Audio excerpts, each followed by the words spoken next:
संविधान को बचा लो, संविधान को बचा लो, संविधान को बचा लो।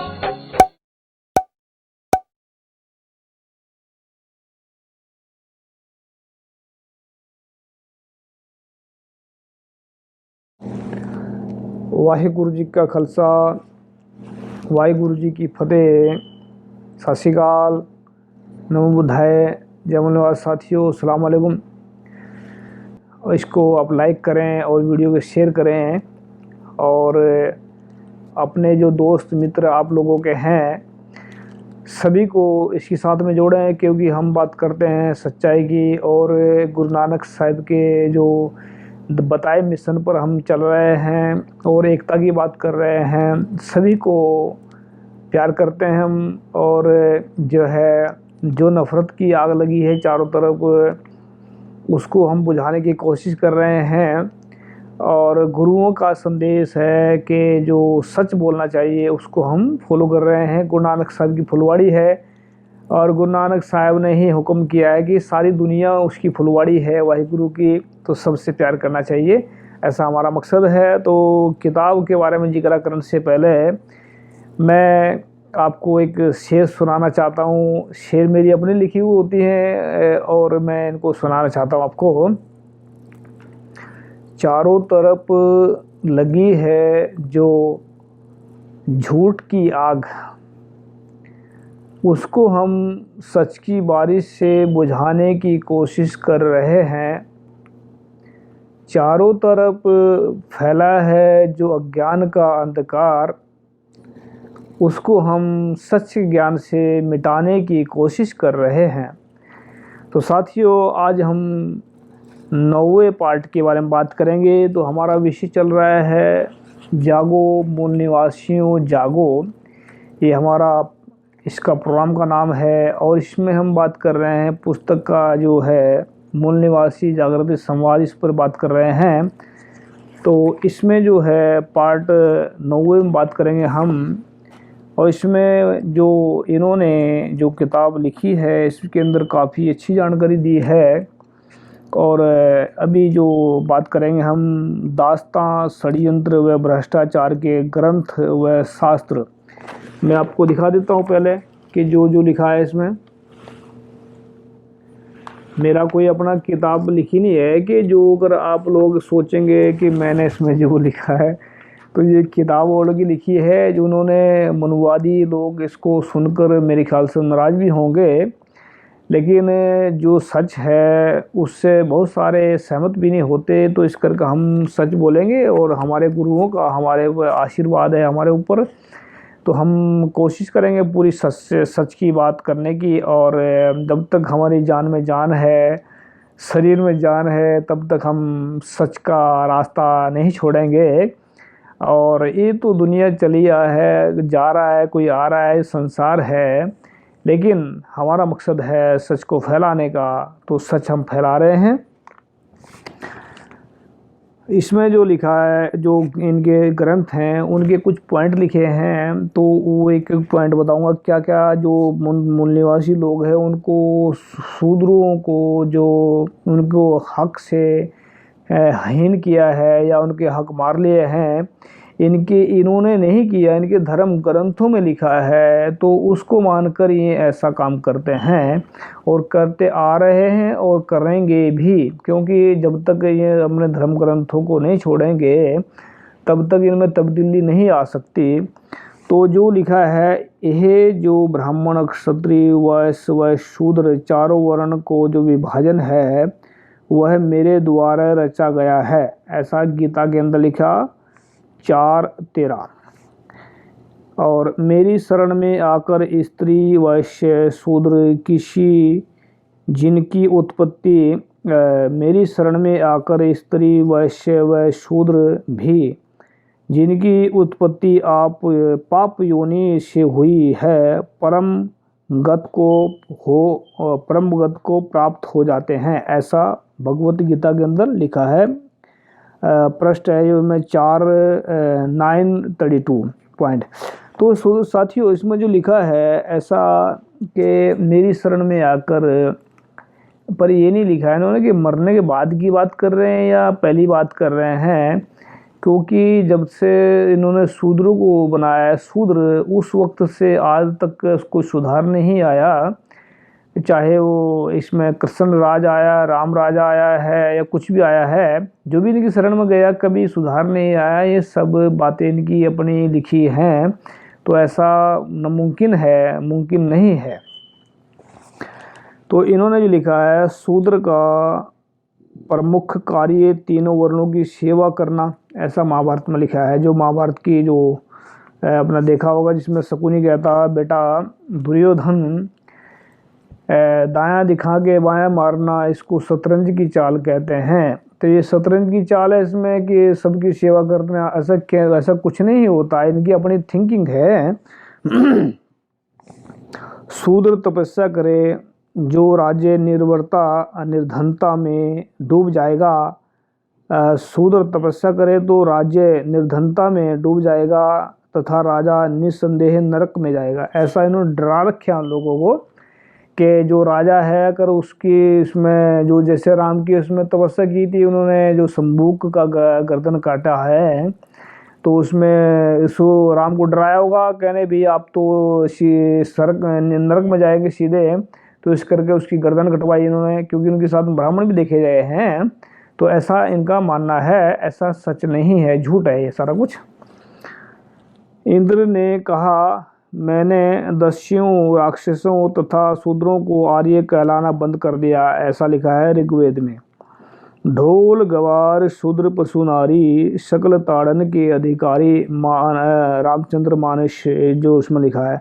प्रश्न भी देखिए, इसमें प्रश्न नहीं बोलूँगा, टाइम जाया जाता है। और पूज विप्रशील गुणहीना, शूद्र ना गुण गण ज्ञान परवीना, रामचंद्र में लिखा, रामचंद्र चरित्र मानस में लिखा है। तो आगे हो लिखते हैं, वह शूद्र जो ब्राह्मण के चरणों का धोवन पीता है, राजा उससे कर ना ले। धोवन पीता है ये गुरु गोविंद सिंह जी ने जो हम खालसा बनाया है, और ब्राह्मणों को यहाँ तक कहा उन्होंने कि जो ब्राह्मण है, विप्र हैं, या इनका कभी इनको दान भी नहीं देना है। ऐसा लिखा है कि दान अपने भाइयों को देना, अपने जो सहकार आपके सहपाठी उनको देना, लेकिन ब्राह्मणों को दान नहीं देना। अगर दान देगा तो मेरा शिक नहीं है, ऐसा भी लिखा है गुरुओं ने। तो चरण धोने की तो दूर की बात है, दान भी नहीं देना, ऐसा गुरुओं ने लिखा है। ये इसमें बिल्ली, नेवला, नीलकंठ, मेंढक, कोता, गोहो, उल्लू किसी एक की हत्या पर शूद्र की हत्या का प्रायश्चित करें। क्या बात है। एक अगर ये इनमें से कोई जानवर मरता है तो एक शूद्र को मानना भाई शूद्र मार दिया या मर गया है, ऐसा इन्होंने इसमें लिखा। जिस अगर ये अत्रि स्मृति के अंदर लिखा है, अत्रि स्मृति, जिस गाय का दूध अग्निहोत्र के नाम आवे उसे शूद्र ना छुए। क्या बात है। शूद्र, एक शूद्र जो ऐसा माना जाता है कि शूद्र के छूने से देवता अपवित्र हो गया या ब्राह्मण अपवित्र हो गया, ऐसा माना जाता है, वो मानते हैं।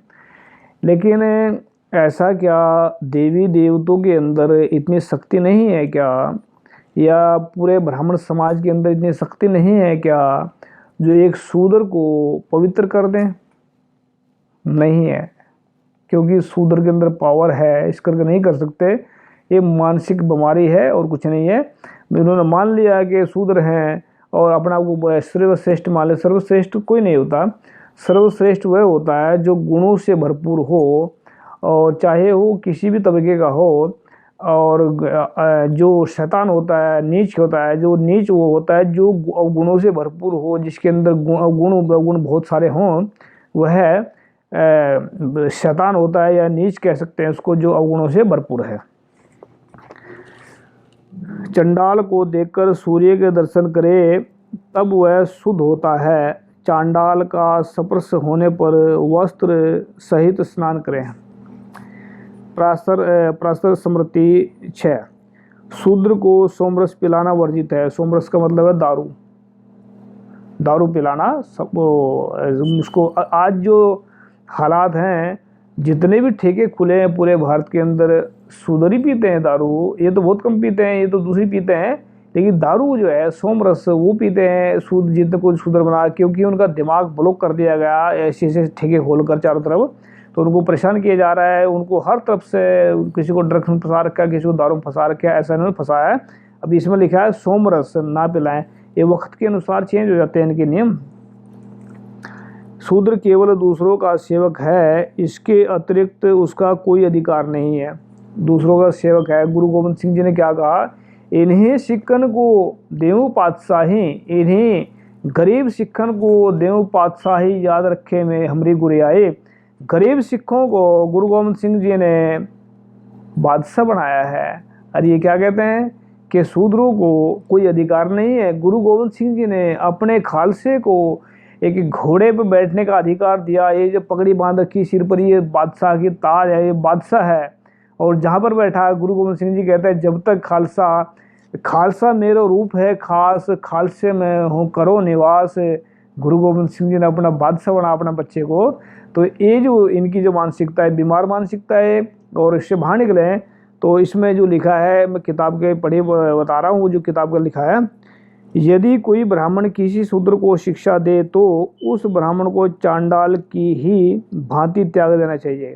ये देखो, ब्राह्मण अगर कोई अच्छा काम करे, जैसे अग्निवेश जी के ऊपर पीछे पड़े हैं सारे, अग्निवेश जी नहीं मानते इसी को, ब्राह्मणवाद भी त्याग रखा है उन्होंने, सच को पकड़ रखा है, तो उसको पत्थर मारते हैं, गाली देते हैं और देशद्रोह कहते हैं। ये इनका इनमें लिखा हुआ है, तो ये ऐसा चलता रहता है। सकंद पुराण में लिखा है। तो यदि कोई शूद्र वेद सुन ले तो पिघला हुआ शीशा तथा लाख उसके कानों में डलवा देना चाहिए। यदि वह वेद का उच्चारण करे तो उसकी जीभ कटवा देना चाहिए, और यदि वेद का स्मरण करे तो उसको मरवा देना चाहिए। ऐसा है गौतम धर्म सूत्र में लिखा है। लेकिन एक मैं बात बताना चाहता हूँ यहाँ पर, इनकी बात जो है, इन्होंने तो ऐसा बोला कि जो शूद्र नाम उच्चारे उसको उसकी जीभ कटवा देनी चाहिए या उसको मरवा देना चाहिए। लेकिन इसकी जो पलट है गुरुओं ने दी है। गुरु अर्जन पातशाह ने कहा है, इन्होंने कहा है कि जो शूद्र नाम उच्चारे उसकी जीभ काट देनी चाहिए या मार देना चाहिए। गुरु गोविंद सिंह जी कहते हैं, गुरु अर्जन पातशाह कहते हैं, 5वें पातशाह कहने, जो नाम नहीं जपता उसकी जीभ काट देनी चाहिए। पलट है, एक आंदोलन है, झूठ के खिलाफ आंदोलन है, गुरु ग्रंथ साहिब का झूठ के खिलाफ आंदोलन है। आज हमारे सिखों के पास में है। सिखों ने गलती बहुत तगड़ी की है कि उन्होंने इसको फैलाया नहीं, ज्ञान को। ये फैलाना चाहिए कि मनुष्यता को आज़ाद करने के लिए सिखों को ऐसा करना चाहिए कि ज्ञान फैलाएं ताकि ज्ञान का नाश हो सके। तो इसमें लिखा है कि जो शूद्र नाम जपे उसकी जीभ काट देनी चाहिए। लेकिन गुरु गोविंद सिंह, गुरु अर्जन पातशाह ने कहा, अगर जो कोई नहीं नाम जपता उसकी जीभ काट देनी चाहिए। तो ऐसे पलट है, पूरा तगड़ा एक आंदोलन है उसके खिलाफ, झूठ के खिलाफ। तो गुरु ग्रंथ साहिब ये आपका गुरु है, ये मानवता का गुरु है, और ये जो है मूल निवासियों को गुलामी की बेड़ियों से बाहर निकालने आया है। तो गुरु ग्रंथ साहिब का जो ज्ञान है मानसिक गुलामी को काट कर ध्वस्त कर देगा, ऐसा उसमें ज्ञान है। तो साथियों, इसमें जो हम बात कर रहे हैं, वेद जो सदकर्म करते हैं वह ब्राह्मण, क्षत्रिय व वैश्य इन श्रेष्ठ जातियों को प्राप्त होते हैं। जो दुष्कर्म करते हैं वह कुत्ते, सुअर या शूद्र जात को प्राप्त होते हैं। इनको भी डरा रखा है, अगर आप लोग ऐसा करेंगे, जो वैश्य हैं और क्षत्रिय हैं उनको पूरा डराया उन लोगों ने, अगर तुम ऐसा काम करोगे हमारे बिना इच्छा के तुम कुत्ते की जोन में जाओगे, शूद्र बनोगे। उनको डरा के पूरा गुलाम बना रखा है। सबसे ज़्यादा गुलाम कौन है आज भारत के अंदर? वैश्य और जो क्षत्रिय कहते हैं, ये सबसे ज़्यादा गुलाम है। क्योंकि ब्राह्मण जो कहता है वही मानते हैं, लेकिन शूद्र इनको गुलाम बना दिया गया। लेकिन वो बहुत सारे गुलाम नहीं है, वो आंदोलन छेड़ रखा है लोगों ने। लेकिन सबसे ज़्यादा वैश्य और क्षत्रिय गुलाम हैं, और जो ये आंदोलन नहीं कर सकते क्योंकि इनकी जो नब्ज है वो ब्राह्मणों के हाथ में है।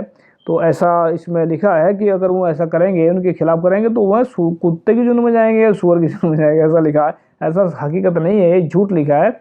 ऐसा उनके हिसाब से ठीक है वो, लेकिन हमारे हिसाब से बिल्कुल भी नहीं है। वो गुरुओं की अपने बलबुद्धि पर जिए, वो स्वर्ग में जिएंगे। अगर इनका कहना ना माने तो स्वर्ग में रहेंगे, अगर इनका कहना मानेंगे तो नरक में जाएंगे सीधे, ये हम गारंटी से कह सकते हैं। लेकिन अगर आप सच और वैश्य और जो क्षत्रिय, अगर वो सच के रास्ते पर चलते हैं तो वह हमेशा ही स्वर्ग में हैं। अगर वह झूठ के रास्ते पर चल रहे हैं, तो कोई भी चल रहा है झूठ के रास्ते, वो नरक के अंदर है। वे देव यज्ञ व श्राद्ध व शूद्र को बुलाने का दंड 100 है। उस वक्त ऐसा होगा कि जो शूद्र को अपने घर बुलाए तो 100 कोई होगा, इसमें लिखा है। विष्णु स्मृति में लिखा, ब्राह्मण कान तक उठाकर प्रणाम करे, ब्राह्मण कान तक उठाकर प्रणाम करे, अक्षत्रिय वक्षतल तक, वैश्य कमर तक, वह शूद्र हाथ जोड़ के नीचे झुककर प्रणाम करे। ये इनकी मनुस्मृति है। आने वाले वक्त में हो सकता है कानून लागू हो, लेकिन बामसेप के जरिए लेकर आ रहे आंदोलन, ऐसा नहीं होने देंगे हम हमारी कोशिश है पूरी कि हम इसको, इनका जो कानून है उसको विफल करें और आने वाले वक्त में लोकतंत्र का राज कायम करेंगे। जो शूद्र अपने प्राण धन तथा स्त्री को ब्राह्मण को अर्पित कर दे, उस शूद्र का भोजन ग्राहक है। दोबारा सुनाता हूँ आपको। जो शूद्र अपने प्राण, गर्दन काट देनी, प्राण का मतलब है खत्म कर देना, बलि दे देनी, धन तथा स्त्री, धन भी दे दो, स्त्री दे दो, ब्राह्मण को अर्पित करे, उस शूद्र का भोजन ग्राहक है। विष्णु पुराण, ऐसा विष्णु पुराण में लिखा है। बहुत सारे शूद्र हैं जिन्होंने अपने दान दिया है, पैसा भी दे दिया, बर्बाद होकर चले गए। लेकिन मैं एक बात बताना चाहता हूँ यहाँ से, किसी का दान दिया हुआ ब्राह्मण को विफल जाएगा और किसी भूखे को रोटी खिलानी वह सही है। स्त्री तो इज्जत होती है।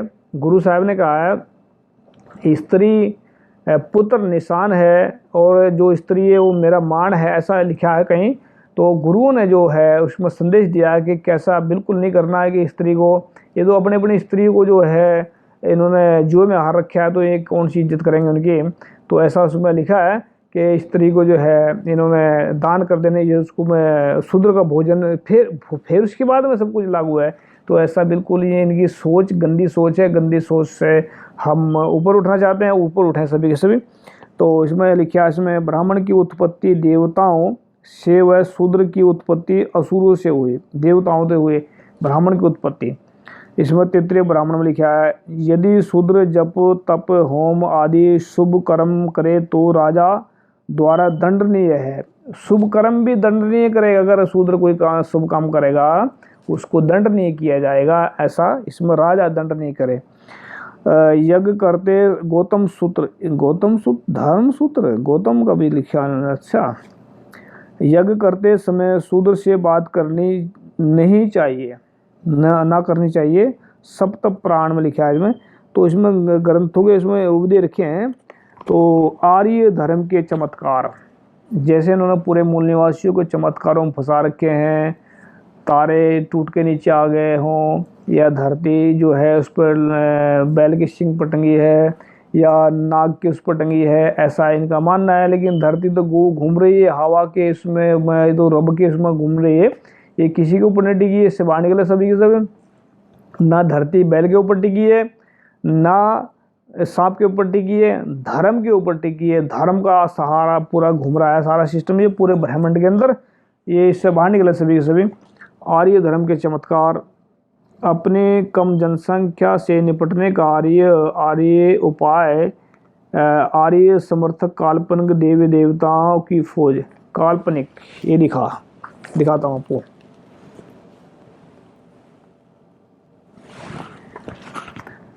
काल्पनिक देवी देवताओं की फौज, इनसे सभी बाहर निकले हैं।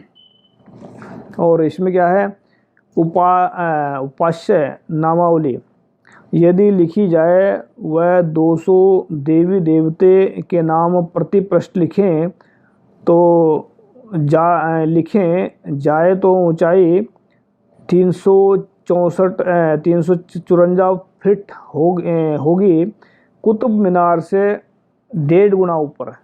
इतने अगर 201 पन्ने पर लिखे हैं और उसकी किताब लिखी जाए तो इसमें 354 फीट होगी, तो इसमें कुतुब मीनार से भी 1.5 गुना ऊपर जाएगी। ऐसा इन्होंने लिखा है, इन्होंने उसमें बताया जो कि देवी देवताओं के नाम लिखे हैं 201 पृष्ठ पर लिखे हैं।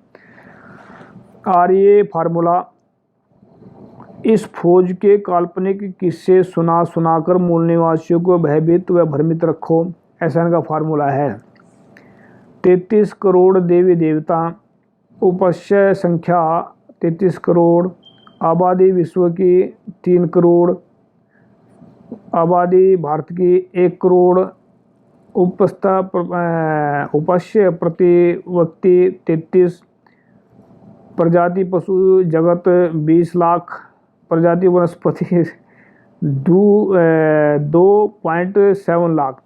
तो इनमें जो इन्होंने गिनती दी है इसमें 33 करोड़, तो अभी उस वक्त जिस वक्त 33 करोड़ देवी देवता है उस वक्त तो 33 करोड़ भारत की जनसंख्या भी नहीं थी, तो आज भी नहीं है, आज हो सकती है तो, लेकिन उस वक्त नहीं थी। उस वक्त 3 करोड़ थी आबादी, इसमें विश्व की आबादी 3 करोड़, इसमें संख्या कुछ ऐसा हो सकता है। उस वक्त की जनसंख्या लिख रहे हैं जिस वक्त ये स्टार्ट हुआ था। तो आधुनिक कार्टून पात्र, ये सारे कार्टून इसमें विश्व दिखा रखे हैं नाटकों में देखते हैं आप लोग। ये बच्चों को भूबाल रखा है इन्होंने, जो दिखा रखा है सारा कुछ। तो बच्चे जो हैं, हमारे बच्चे भी कार्टून देखते हैं। हमने देखा इसमें कि जो कार्टून में लगे रहते हैं बच्चे, ये सिर्फ बच्चों को भंबल भुस्से में पाने के लिए, ताकि उनका दिमाग ब्लॉक रहे, ऐसा इनका मानना है।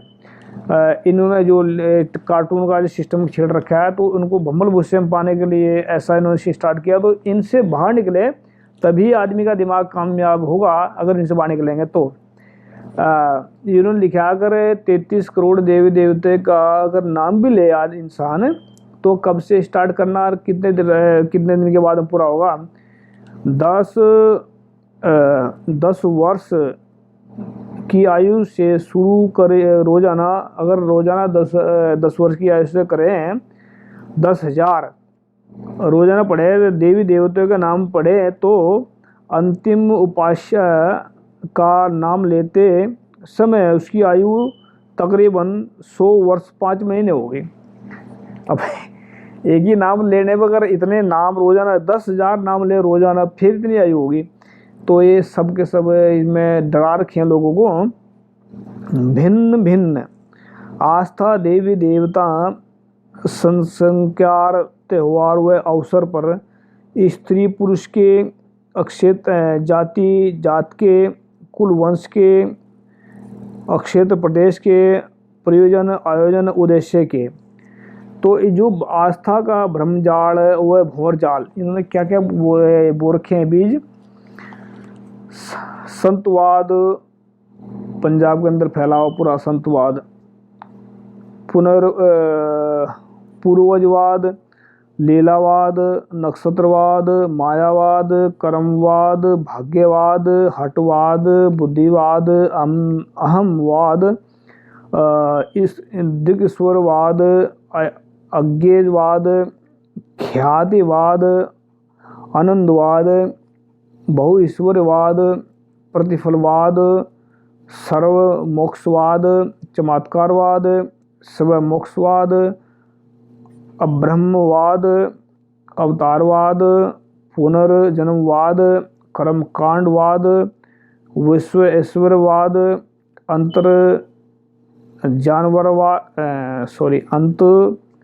ज्ञानवर्धवाद, राम भरोसे सुना होगा आप लोगों ने सभी ने। बिचौलियावाद, पलायनवाद, पुरोहितवाद, साम्राज्यवाद,